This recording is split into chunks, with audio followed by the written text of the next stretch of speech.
Hi guys, I'm Laura Vitale, and in today's episode I wanted to share this recipe with you because I felt like it's perfect to have this time of year if you are entertaining, and it's a great main dish that's vegetarian. It's a wonderful pasta dish that requires just a handful of ingredients.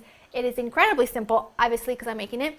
I don't like to make anything that's complicated, but I just love it.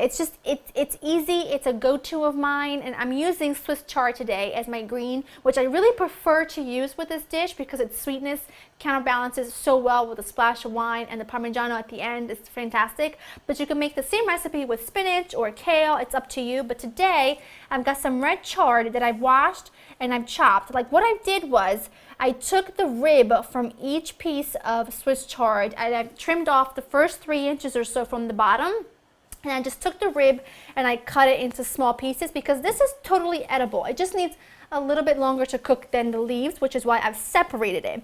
Then I've got a large yellow onion that I've sliced, tons of fresh garlic because I love it, little white wine, I'm using my Pinot Grigio, and then you'll need some pasta of your choice. I'm using some corkscrew pasta because I like the texture, I like the shape. It's what I've got on hand, basically is all that means. But you can use anything you want. And you'll need some olive oil, salt and pepper, Parmigiano, and a little bit of butter at the end. Okay, that was a mouthful all in one. But I managed to get it out of me correctly, so I'm happy about that. So the first thing you want to do is get a big pot, fill it with water, generous sprinkling of salt, and bring that to a boil because that takes longer than anything else to do here. I've got a large skillet with high sides with a few tablespoons of olive oil. Into that, I'm going to add in my onion, and I've got this preheating over about medium heat because I don't want to force my onions to develop color. I want them to do that on their own because they release a lot of their sweetness. Again, the sweetness from the onions balance so well with the sweetness of the red chard. The garlic is a little bit peppery when you're using a good amount of it. It's just like the perfect combination, and it's so easy and simple, right?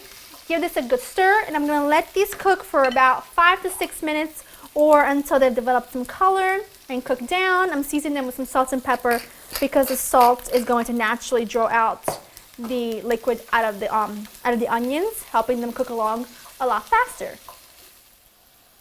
I'm going to add the stems of my Swiss chard because the stems just need longer to cook than the leaves. So what I'm going to do is I'm going to give those a good stir. Oops, one just managed to fly out. Season them slightly with some salt and pepper, not too much salt because we are going to be seasoning things in layers just to have a really nice well-rounded dish.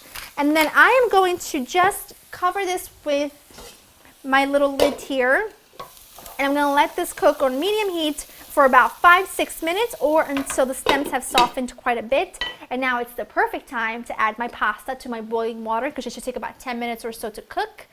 And we are well on our way to having a wonderful dish in absolutely no time.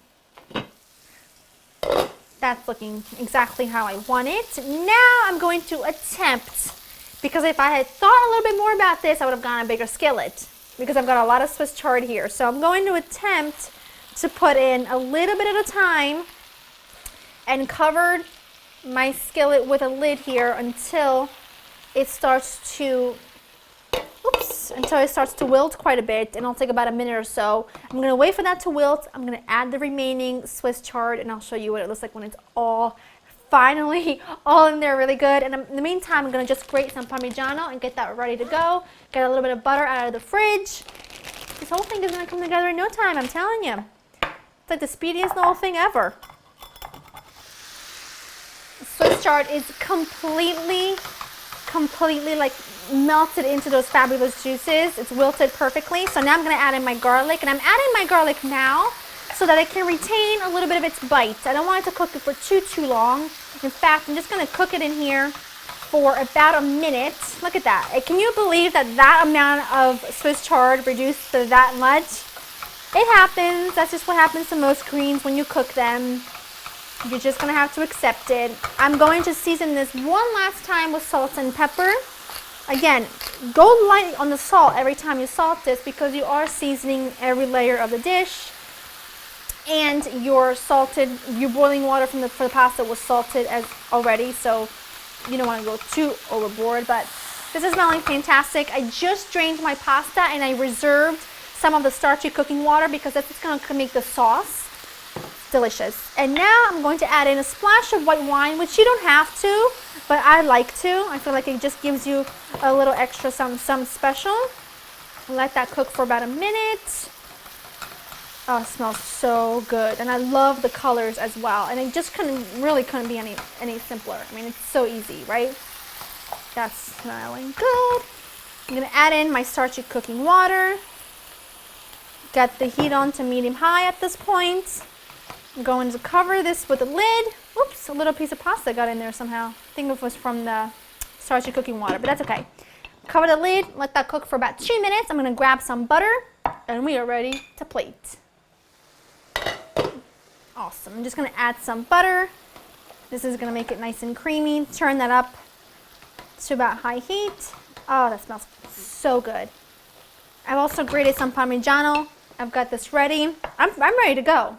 I'm ready to go right now. Anyways, just waiting for the butter to melt. It's gonna take just another second or two. Look at that. It made just like its own creamy sauce with no cream, just a little bit of butter. Yum! I can actually turn this off now because it's perfect. And all those juices are going to be soaked up by the pasta like you would not believe. And the Parmigiano is like the glue that glues together the juices with the pasta. It's phenomenal. And look at that. I mean, who wouldn't love that? And a nice, I don't even know if you can see me, and a nice big platter in the center of the table. It's perfection. And if you wanted to make this vegan, you could by all means omit the cheese and the butter and just use some substitutions, but I think it's just fantastic. So I'm just gonna give this a good stir. That's as good as it gets because I'm impatient and I've been waiting here for 10 minutes now. I'm gonna serve myself a little bit just because I can. It's really steamy and it's really hot, but I'm excited. Very excited. I had a Swiss chard dish last time we were in LA at a restaurant that was so spicy. I could not wait to come home and play with Swiss chard. It was so good.